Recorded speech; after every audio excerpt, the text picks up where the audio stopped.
का?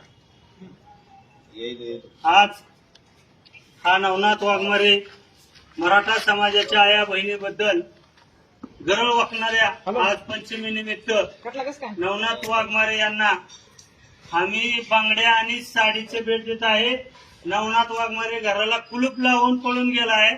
आता त्या गेटवर साडी आणि बांगड्या आम्ही त्याला भेट देऊन चाललेलो आहे. नवनाथ वाघमारे, तुझ्या दम होता तर तू थांबायचा जालन्यामध्ये, कारण का तुला काल सांगितलं होतं, तुला आव्हान दिलं की आम्ही जालन्यामध्ये येतोय आणि तुझ्या इथं राहतोय ती बी घर भाड्याचं आहे.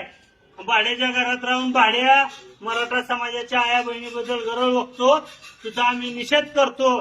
दिसल तिथं तुला साडी आणि बांगड्या घातल्याशिवाय मराठा समाज गप बसणार नाही. या नवनाथ वाघमारेचं करायचं काय? या नवनाथ वाघमारेचं करायचं काय? दुरी तिरी एक्का, एक मराठा, लाख मराठा, एक मराठा, लाख मराठा. हे बघा, महाराष्ट्रातील मराठा समाज 18 पगड 12 बलिदाराला घेऊन चालणार आहे. अरे, आमच्या आया बहिणीबद्दल गरज बघतो तो आणि तू पळून जातो. तुझ्या दम होत, तू जालन्यात भेटायचं. आता तुझ्या घरी आलोय, घरी पण नाही. आम्हाला छत्रपती शिवाजी महाराजांचे संस्कार आहेत. छत्रपती शिवाजी महाराजांचे एक आदर्श घेऊन चालतो आम्ही कुठल्याही जातीतील महिलांबद्दल किंवा मुलीबाळांबद्दल बोलत नाही. तू जो चूक केली तुला महाराष्ट्रात दिसत तिथं मराठा समाजातील युवक तुडवणार.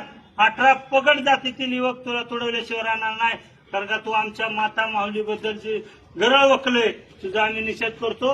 तुला आता बांगड्या आणि साडी भेट दिलेल्या इथं, आणि तुला सांगतो लवकरच तुम्हाला मीडियाच्या माध्यमातून सांगतो, त्याला बांगड्या आणि साडी घातलेली घालून नाचवल्याशिवाय गप बसणार नाही. हा नाचाय दलाल आहे, सुपारी बाजार आहे, बेवडा आहे, आणि तो भाड्याच्या घरात राहून तुम्हाला सांगतो मराठा समाजाबद्दल वक्तव्य करतो.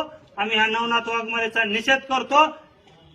आता आम्ही त्याच्या घरी येऊन बांगड्या आणि साडी अडकवलेल्या आहे. नवन्या जेव्हा कवा येतील तेव्हा हे घाल, नाही तर तू जेव्हा जिथं दिसल तिथं तुला आम्ही बांगड्या आणि साडी घातल्याशिवाय राहणार नाही. आणि